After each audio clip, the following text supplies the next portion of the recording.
It's about that time. City News. What's happening in your city? City News. You got love for your city? City News. City News.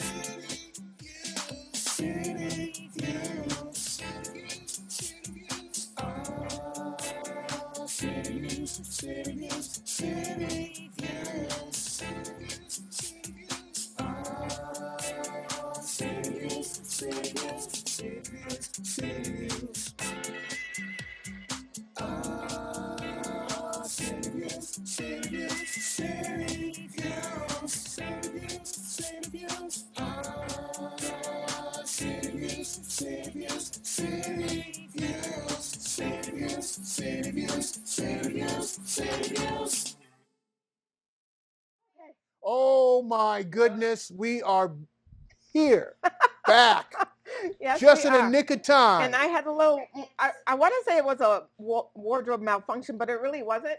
And Nicole walks right in front of the camera. Listen, can I say how Jacque decided to put on our fall tablecloth, and I had no idea it'd be matching my entire outfit today.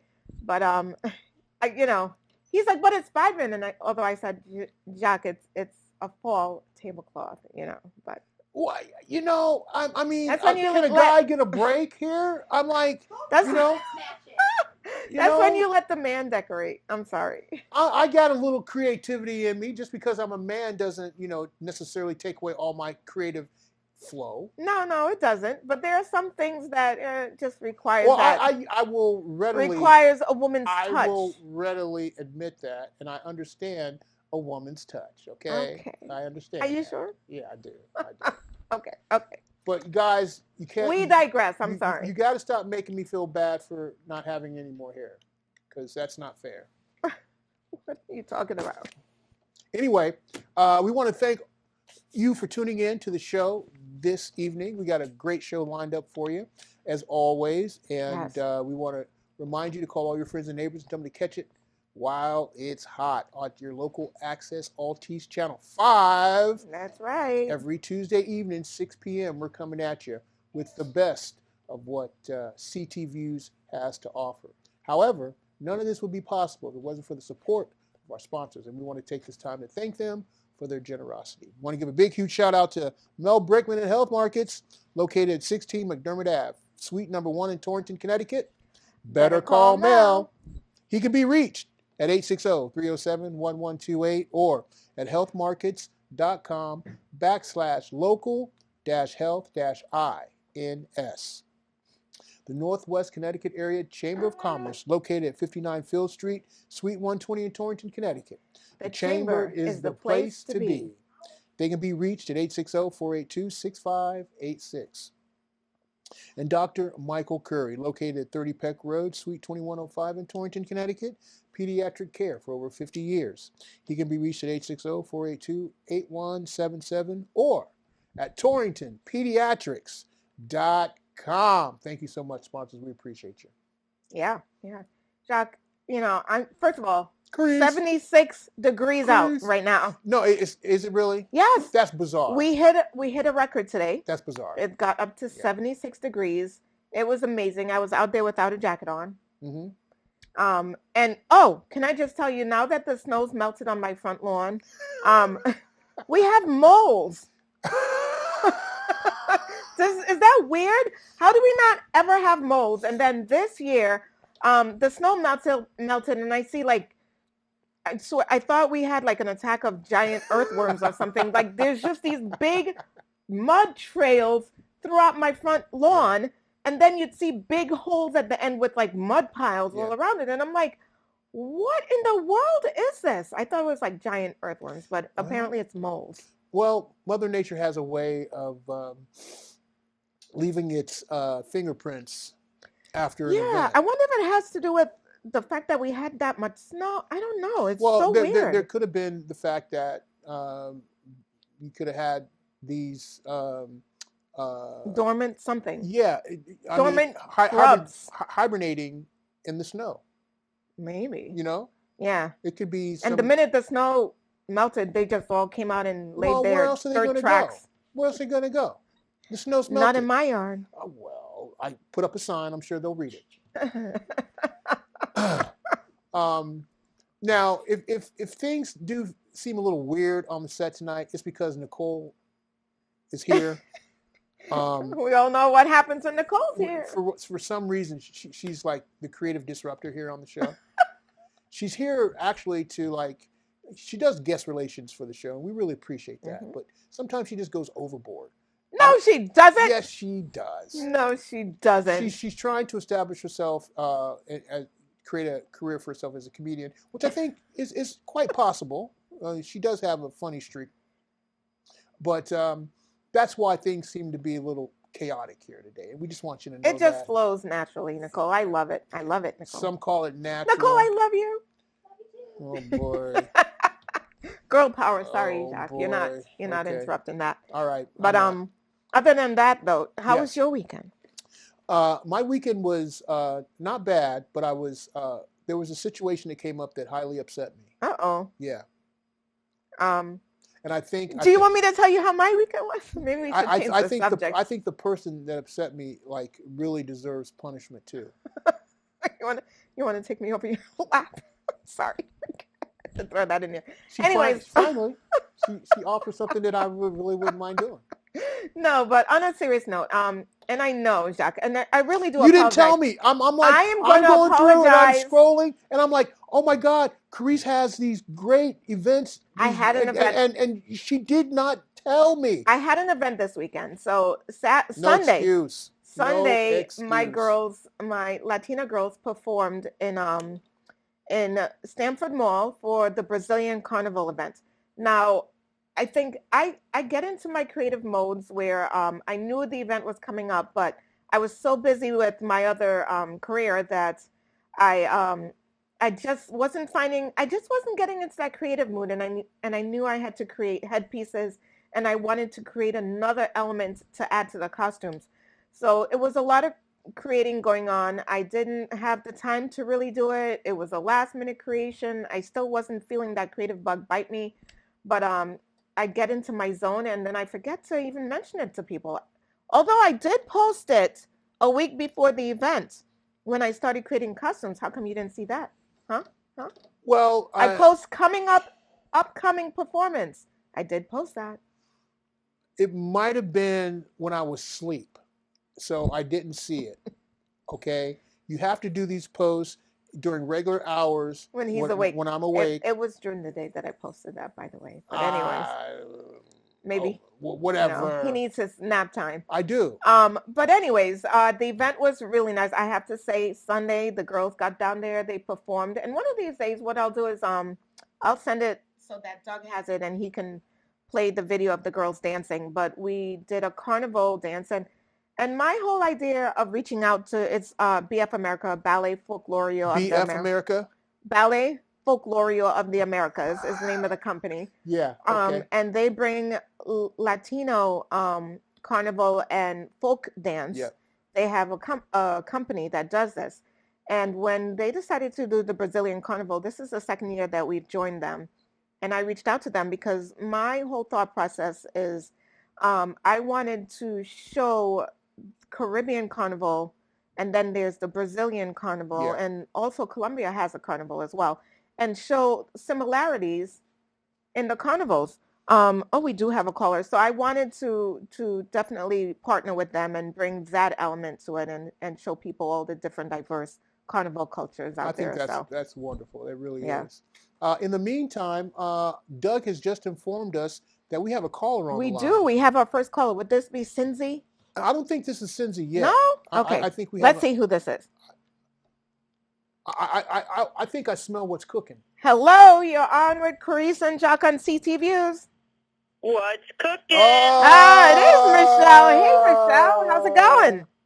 It's good. How are you guys? We're good. We're glad that the weather is finally warmed up, Yeah, it was a little sad to watch it from my office window, but I'm just glad that it's, Yeah. It is beautiful outside. Let's hope it stays longer than, the potential snowflakes that are coming over the weekend or whenever they bite your tongue on that. I don't want to hear anything more about snow. That's for about sure. That white stuff? We don't like the white stuff. No more white stuff. So, Michelle, what's cooking? Tell us what's been going on. We haven't caught up with you in a while. Well, I literally just got home from work, so I mean, that's what's cooking today. I have been blessed to be able to continue, work in the state government, and I have been working, for a while I was working working with the administration to get that $300 million early childhood endowment bill passed. So we did that last session. And then I rolled over to be the Office of Early Childhood Ombudsman. So it's a statewide position, and help with anything that families or child care providers or, anybody has anything related to child care and issues, concerns, or directions, they can pick up the phone and call me, and I am there to help them. Well, Michelle, we couldn't be more thrilled with your success and how you've been able to furlough your career. When we think about Torrington and we think about the Torrington community and the things that have transpired over the last few years, your fingerprints are all over that. And I think that, when you think about community engagement, community involvement, your example was steadfast throughout your tenure representing the district of Torrington. And the fact that you're working now in the space of early childhood education and dealing with those types of issues, I don't think there could have been a better landing spot for you with this. No, I was very torn because as a legislator, and we've talked about it quite a bit, right? You know a little about a lot of things, but you don't necessarily know, you're just spread. Mm-hmm. And you have to have, some sense of comprehension on every topic area that affects us every day. And when we talk about my passions, it's always been those bookends of life. Whether it be the younger or the older populations, those are just where I'm drawn and where my heart totally is. And so having this opportunity to work in an office that back in 2012 I helped create is such a blessing. I would have never thought it would go this type of full circle, but it has.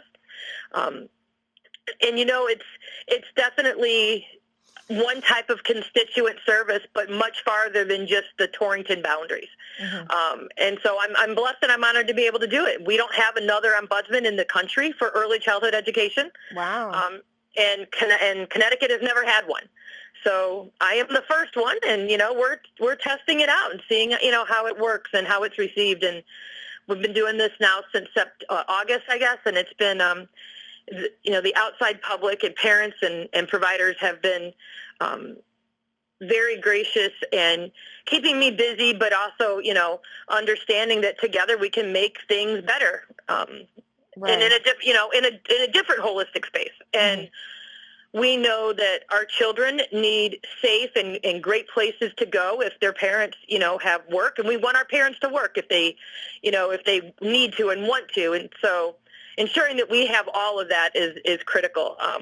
So I deal with like the birth to 5-ish range. So now, Michelle, within the realm of your work, are you the latest talks with the whole homeschooling issue that's coming up on the dockets? Are you having to deal or touch on any of that?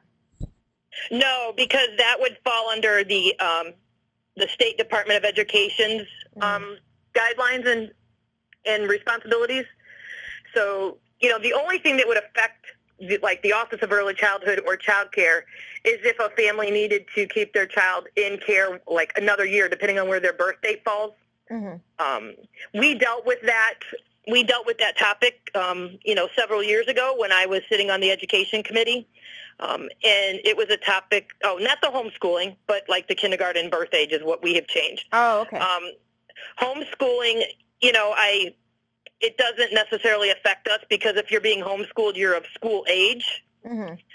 and that falls above the Office of Early Childhood and stays with the State Department of Education. Okay. So when you're addressing early childhood, this is very early childhood. This is developmental, in the developmental stages, correct? Absolutely. This is your foundational work to prepare kids to go to kindergarten, and then to advance their educational career that we traditionally do for at least 13 years of our life, if not more, right? And so that's what the Office of Early Childhood covers. It also works with birth to 3, home visiting, just a host of topic areas that have to do with anything from birth to traditionally 5 years old. What are you finding are the biggest challenges in delivering your administrative services?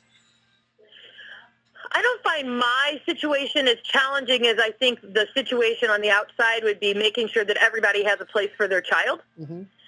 And for so many years, this profession as an early childhood educator or a child care provider has gone underappreciated and underpaid. Mm. And so it's so difficult to find staff that want to go into this field because, in a lot of cases, you could go somewhere else and work for a little bit more money. And I just think that it's a little bit backwards. We've recognized that it's been backwards for quite some time. And that's why the governor and his administration last year took a very bold step and created the Early Childhood Education Endowment Fund that gives $300 million last year. Mm-hmm. Wow. And hopefully over the next 5-ish years, with the office only spending about 12%, at least for the first couple of years, that fund can grow. Mm-hmm. Because the goal is, and the legislation was, that by 2027, families would only pay no more than 7% on child care.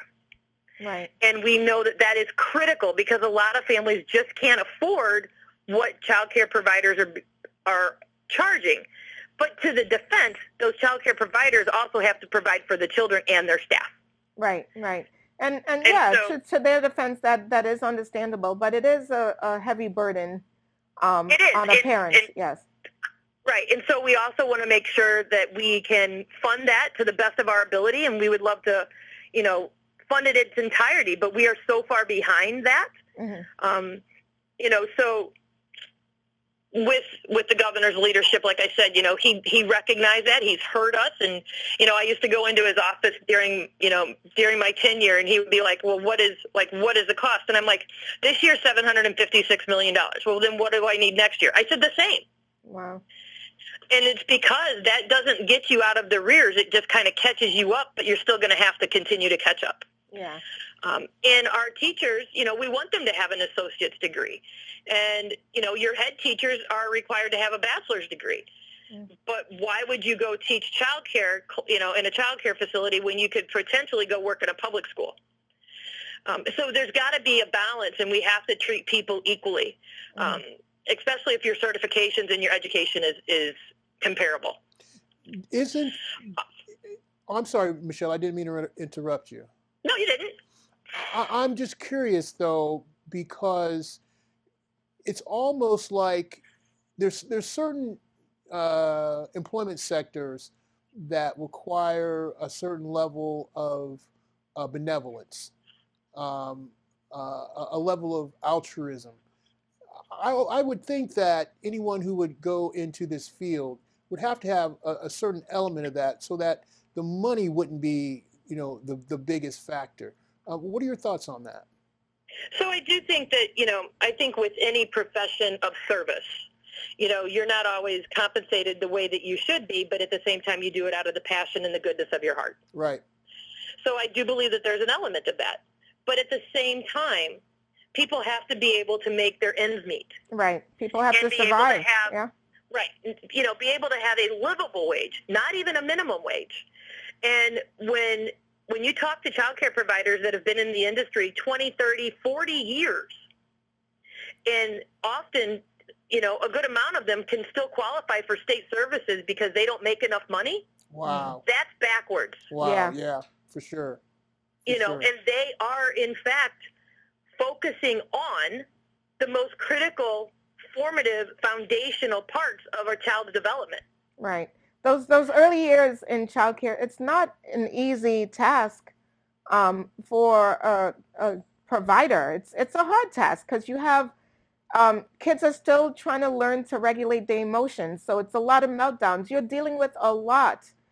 So there's, they can, childcare providers can also get burnt out easily because those years is Absolutely. very hard.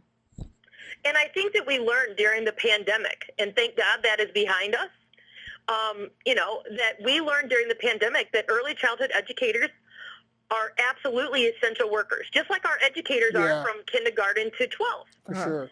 That they are essential workers, and they affect each and every one of us every day of our life, but we don't often think about it like that.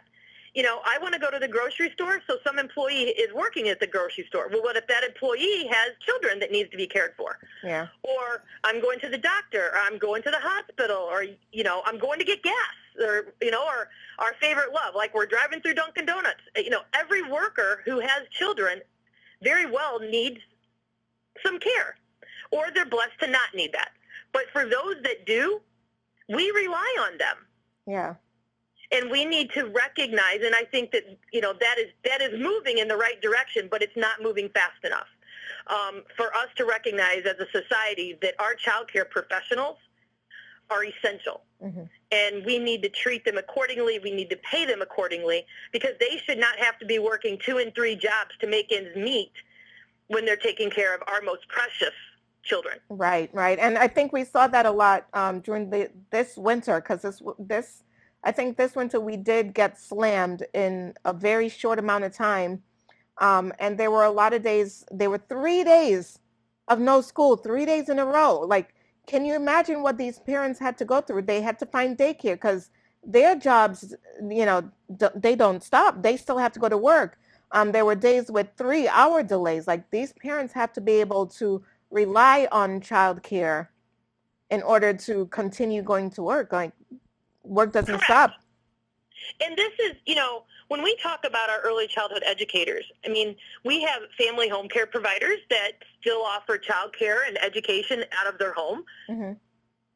But they too have to be licensed and certified through the Office of Early Childhood.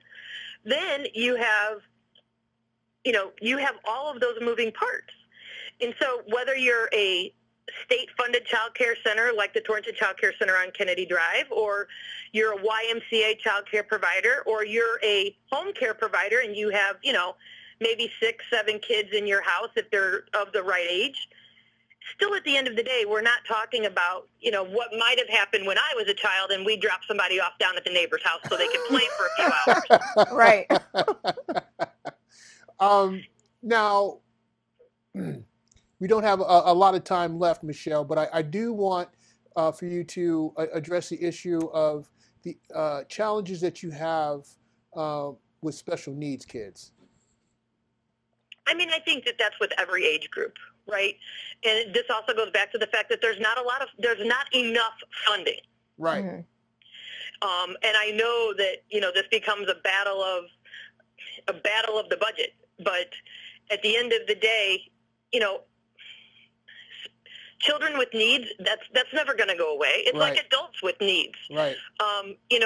And so how we do that and how we invest in that and how we make sure that, our school districts have what they need or nonprofits have what they need, that is a whole other 25-minute too short of a conversation.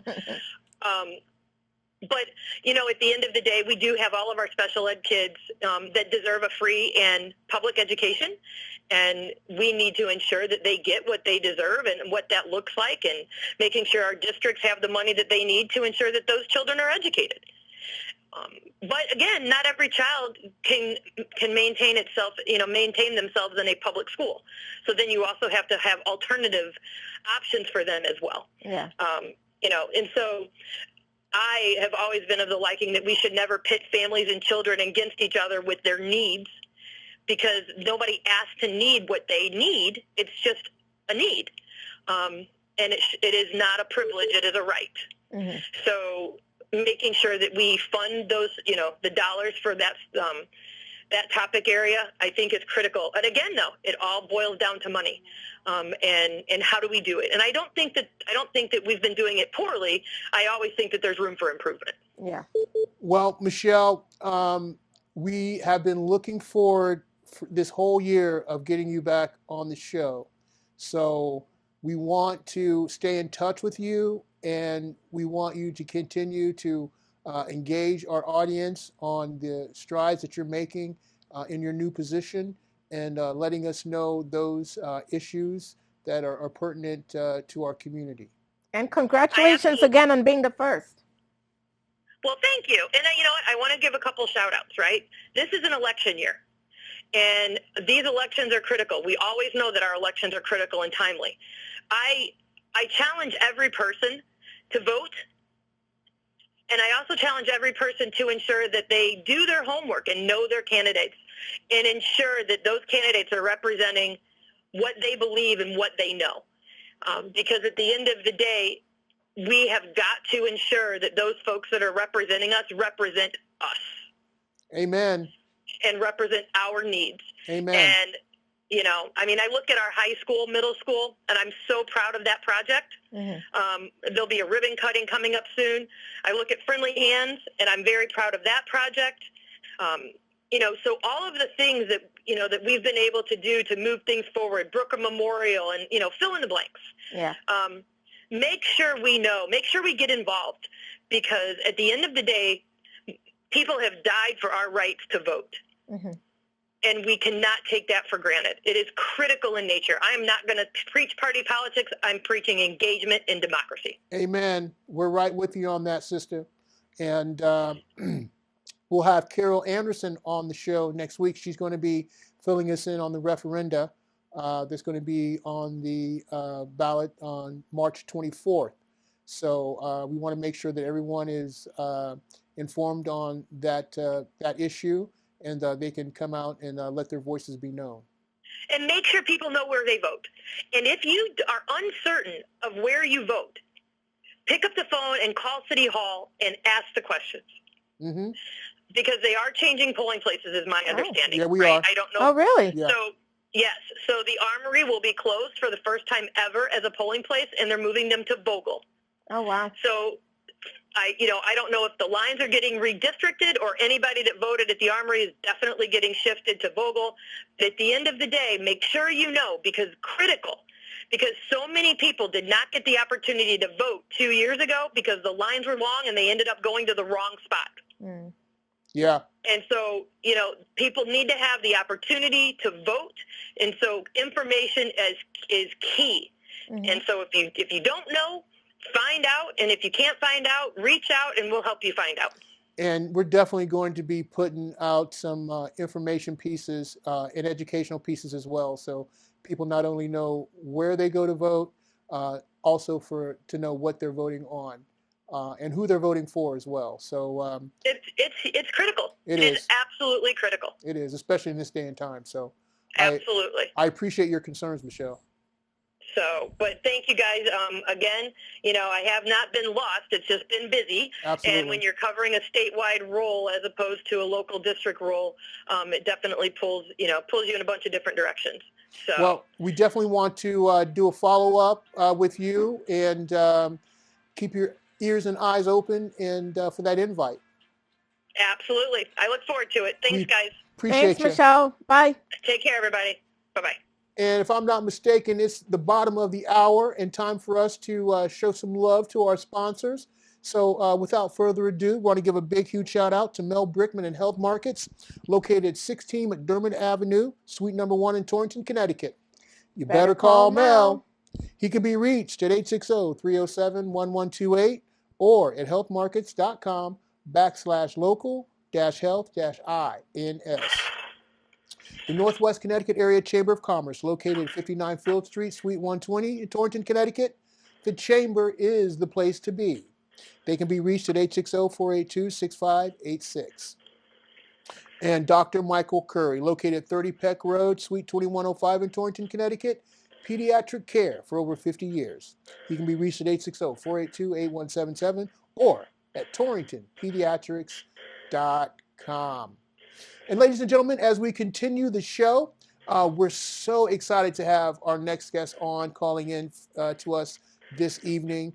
Cindy Lavin is just a dynamo in the arts and culture world, and she's got some exciting stuff to share with us this evening. So without further ado, we want to welcome Cindy Lavin to the show.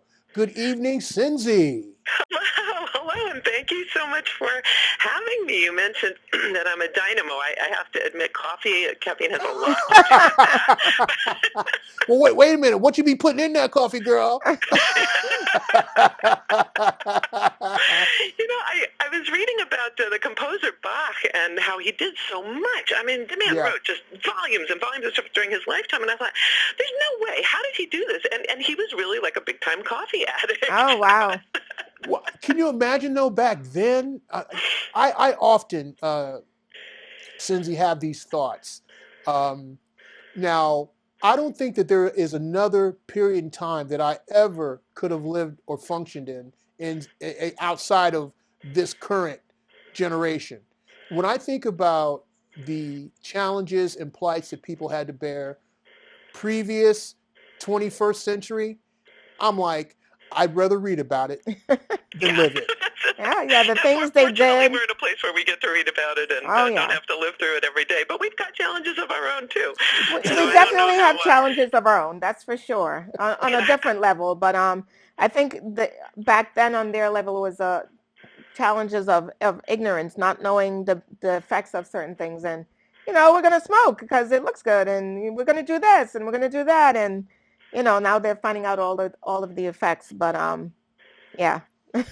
Absolutely. But when you talk about Mozart and Bach, I'm sorry, and the great composers back then, I always was like, flummoxed at how they could actually be motivated to do what they did, because you had plagues and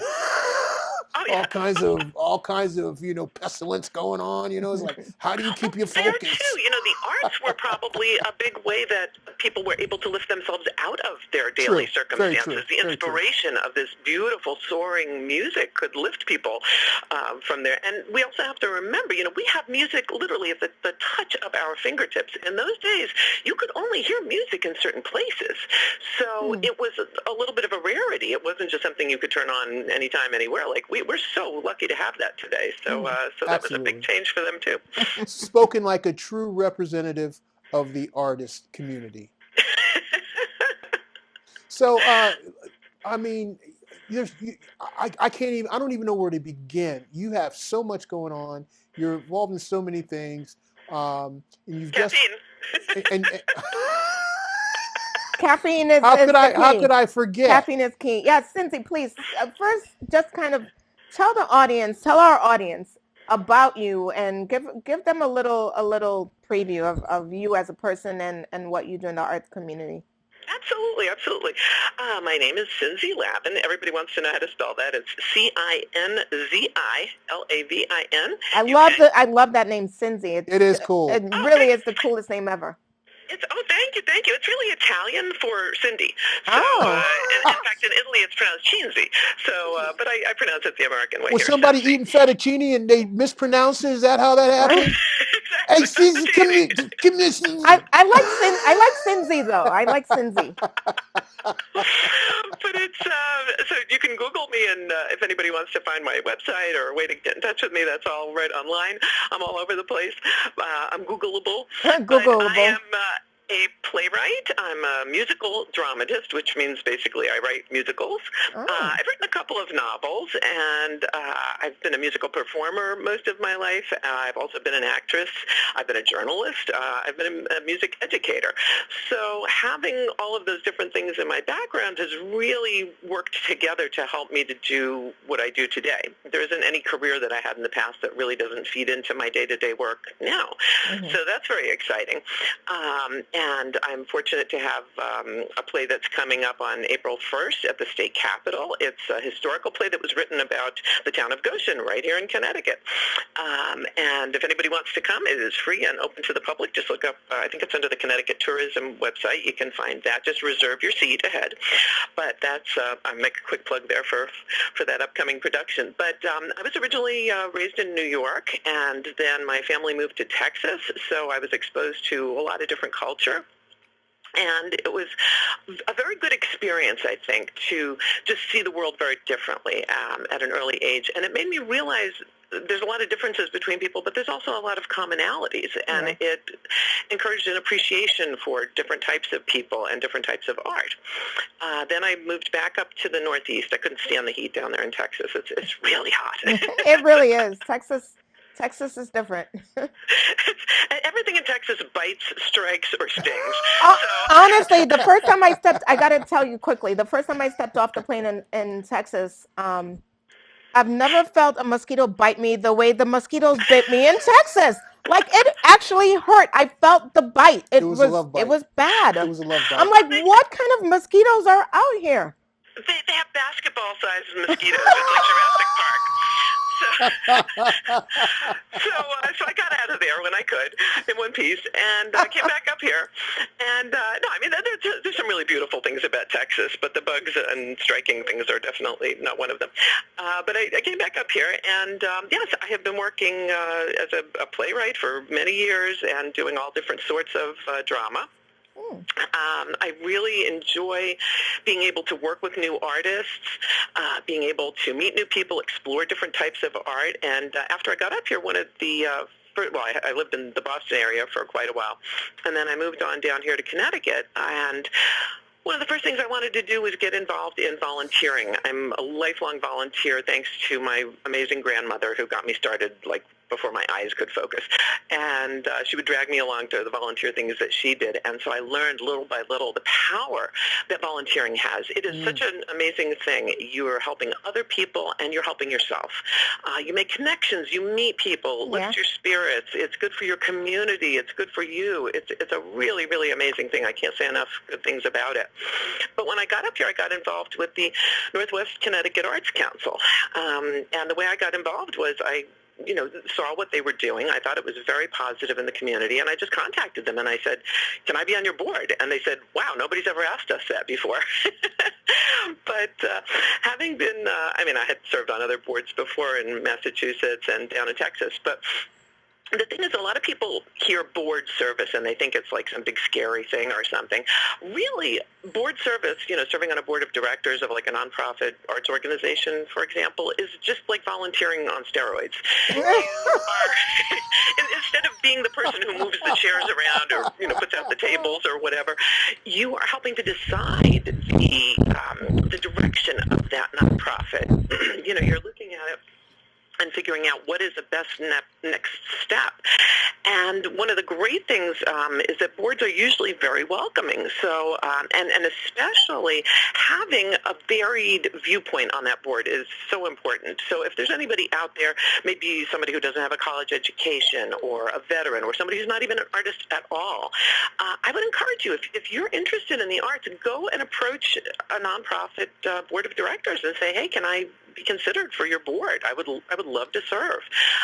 It's a really, really great thing, and having that variety of opinions and voices really ensures that all different perspectives are considered, because when you don't know what you don't know, that's a very dangerous place for an organization to be. So having all those other viewpoints is a really wonderful thing. Definitely. I have to say my first time serving on a board was while I attended UConn.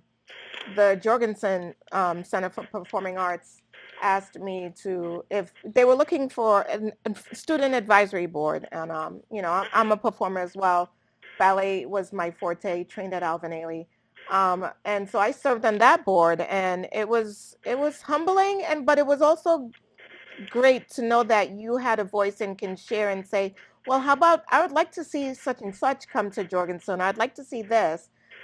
Hearing the student perspective, to be able to know what to bring to UConn was, great. I think too, it's important. You made a great point, Cindy, in terms of uh, the average ordinary person who may not have the opportunity to serve on obviously a corporate board Hmm. can have just as much impact on one of these nonprofit or arts organizations boards because art touches every aspect of our life. And with that knowledge and with that understanding, you can probably bring something to the table, a perspective or a talent or a resource that normally you may not think would be in the mix. However, when you put these creative minds together, anything is possible. Absolutely, absolutely. And interestingly enough, as time goes on, the nonprofit boards are really becoming a very coveted thing to put on your resume Yeah. because you're doing basically the same stuff a corporate board is doing, but you're not getting paid for it like they are. So Right. Yeah. it shows that much more devotion and dedication to the organization that you're willing to do, give your own time freely. So I think it's a real badge of courage and of dedication to the arts or to your community by joining a nonprofit board. So, there's, of course, nonprofits for all sorts of things, humanitarian causes and other things. But, definitely the arts are amazing. But as far as what's going on here in the arts scene, we have so much to be proud of right here. First of all, this area of Connecticut, the Northwest corner, has historically been an area that has drawn creative people. There's always been a very arts scene around here. So it's the kind of place that attracts people because of its beauty, because it's so nice and quiet.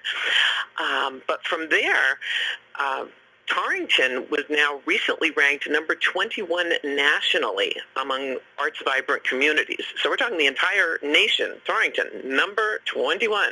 So what does that really signify? That means that this region is a powerhouse of independent artists and also arts nonprofit organizations. So that's the big statistic I wanted to throw there, but I've got one other one.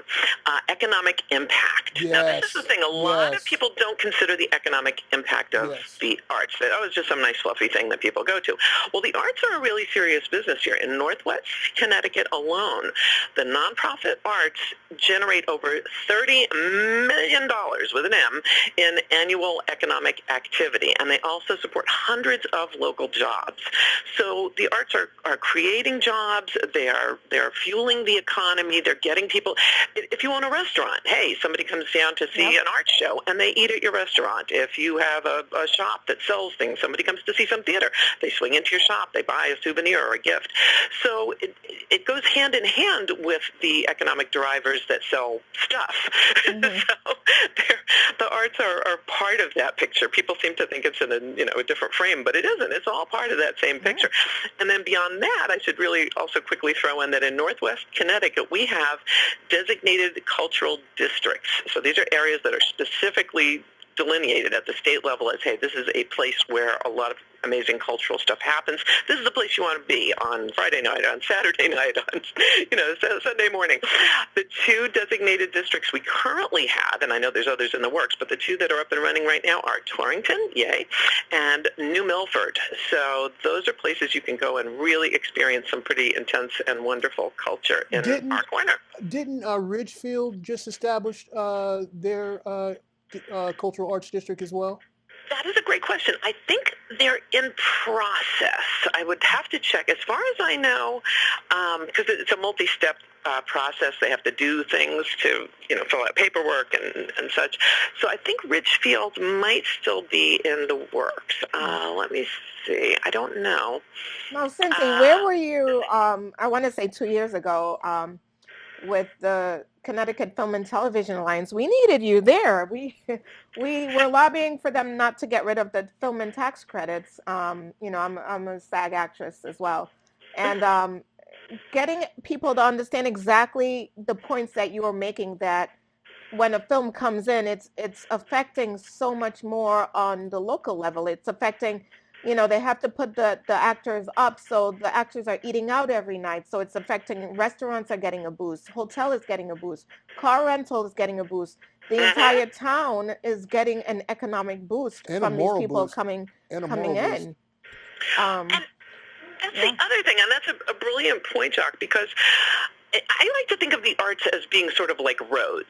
Okay, so nobody is going to die from not having a paved road out in front of their house. We know that. It's not vital on the same level that food, shelter, and other vital necessities are. But at the same time, if you have to drive on an unpaved road all over the place every day, it's going to get old fast. Yeah.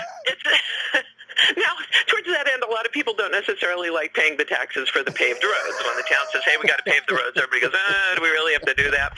And that's how you wind up with the giant potholes. So even though it's not a life-saving type of expense, it is something that vastly improves the quality of life. And you may say, well, if I go to a concert, how is that going to, if I don't like music, it's not going to make that big of a difference. But the point is, it creates like a social cohesion. It heals the fabric of society. It gives us a place to have a discussion about things, to consider things maybe in a different light.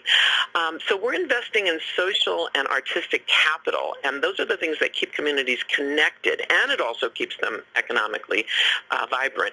So we're building the roads and bridges. We're not building them out of concrete, but we're building them out of culture. So if people conceptualize it that way, my clock is going in the background. If people conceptualize it that way, it becomes an expense that's really worth it. It is going to pay dividends that are sometimes intangible or invisible, but it's going to pay those. It will absolutely do that, and it always has throughout history. I think, though, you kind of make references to why Stephen Harding thought very highly of you enough to select you to serve in a very prominent position. I think your comments are noteworthy of that appointment. Why don't you go into a little detail about that for us? Oh, well, thank you. The way that somebody gets to be on the Connecticut Arts Council is either by being appointed by the governor or by a legislative appointment. And in my case, I expressed interest, and Senator Harding was gracious enough to give me a nomination and an appointment. So that was accepted by the council. So I thought it was important to get involved at the state level because there in the Arts Council, we are part of, or we're the primary advisory body, I should say, for the Office of the Arts at the state level. And so we're basically strategic advisors, and we're within the Department of Economic and Community Development. So we're fostering a vibrant arts environment for everybody in the state. And it's really getting me out of my shell because as a busy artist, I don't really always, I have to be honest, I don't always take time to enjoy the work of other artists. Yeah. I'm so darn busy doing my art. Yeah. So I'm enjoying the fact that I really need to get out there. And I want to be a visible and a tangible person. I see my role on the council as not only an advocate for the arts, and we do have some really great things in the works right now that we're hoping to do that will help the welfare of artists throughout the state, but I also feel like I'm a connector. So I want to improve the welfare of artists, and I want to bring their concerns to the highest levels of state government. So if anybody wants to let me know what they're thinking, there is, they can Google my name, Cindy Lavin, and there's my a way to send me an email. I'll take a look at it. And, I mean, there's some basic things that we're already, we're working on getting better support financially for the arts and things like that. We're already working on that kind of stuff. So if that's your concern, I promise you we're thinking and doing things and planning stuff towards that end. But if there's specific things that you think would improve your lot as an artist, let me know. That's something I want to represent folks, and I want to be, again, reachable. So let me know if you're an artist, if there's thoughts that you would like to share and you want me to send those up the chain. I am very, very happy to do that. It's my honor to serve the artists of this state and also all of our citizens. I'm curious, Cindy, are you aware of testimonies being given tomorrow at the Capitol for funding appropriations Yes, I am. Because I was wanting. I'm still trying to work it out where I can be in attendance in that. But are you? Do you have any information on that? Yes, I don't have like the website link at hand. Yes. But I am aware of it. I'm actually doing my testimony by I'm sending it in. I think it's email. Video? Oh, email. So yeah, so you can send it. There's many different options if you want to go on record. One, as you said, is attending in person.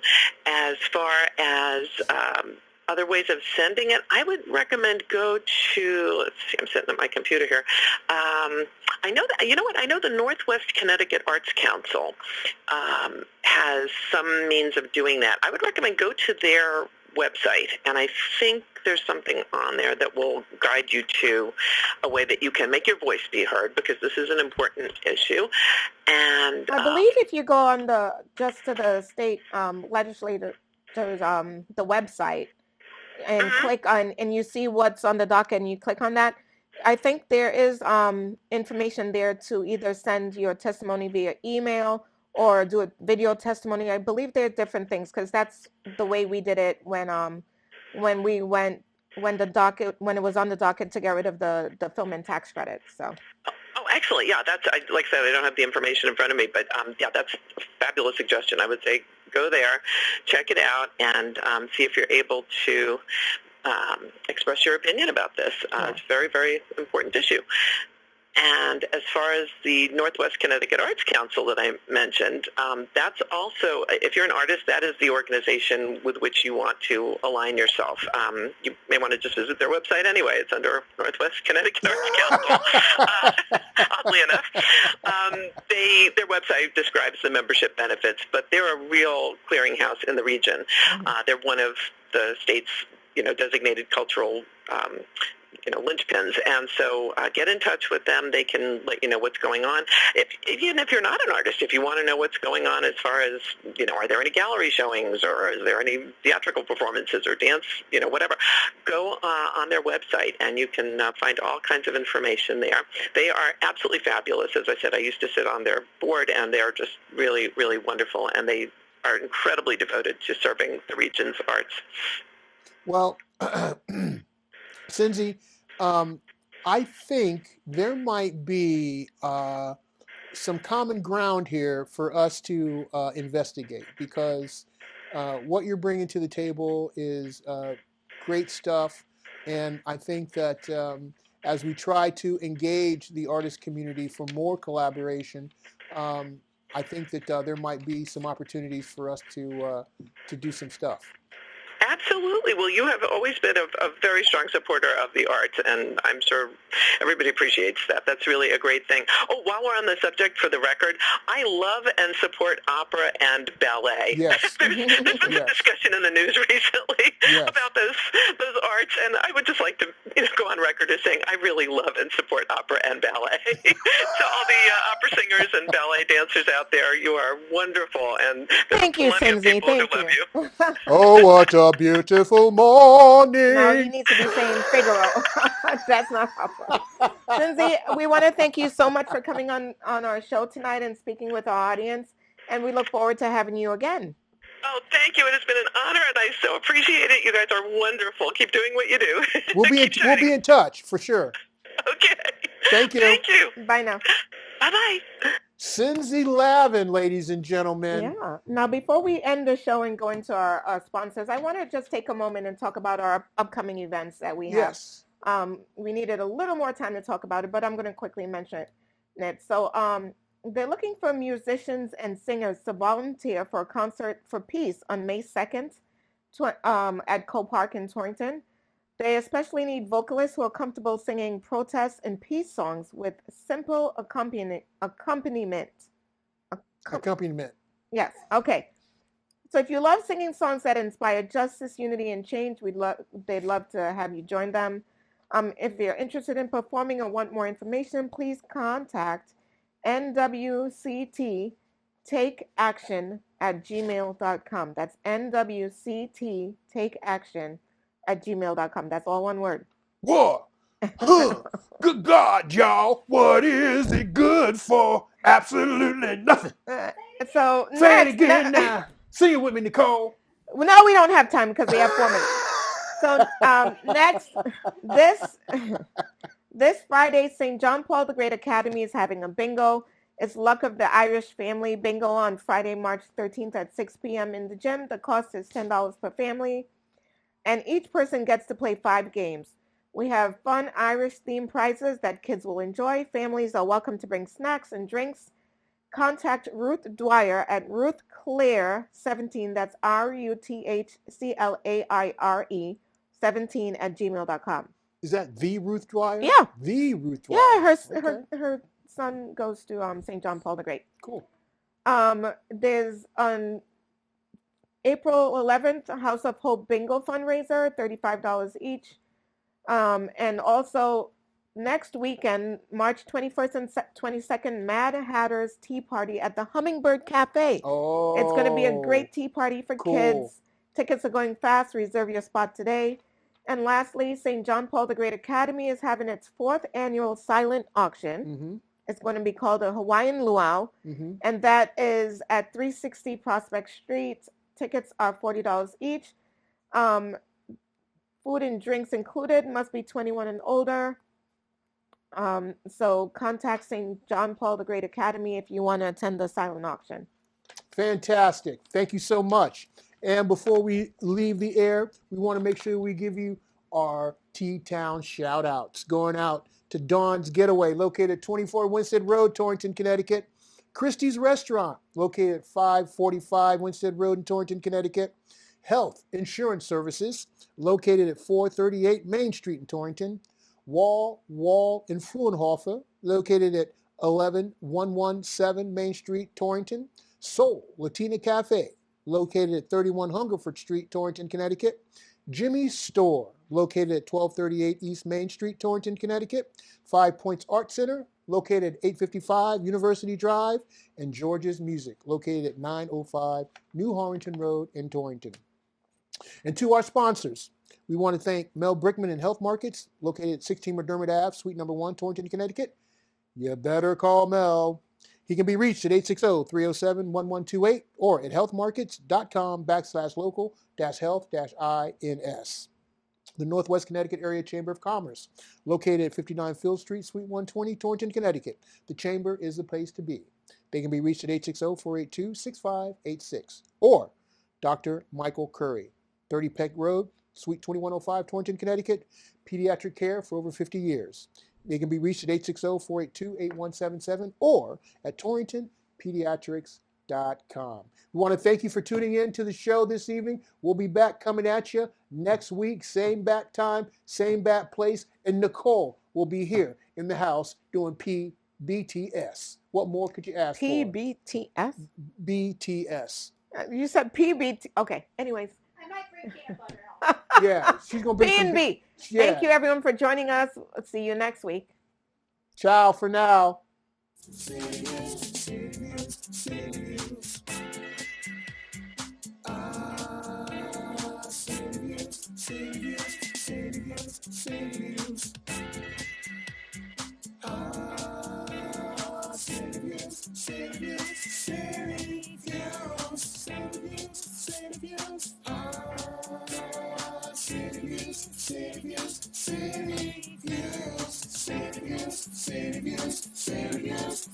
Views.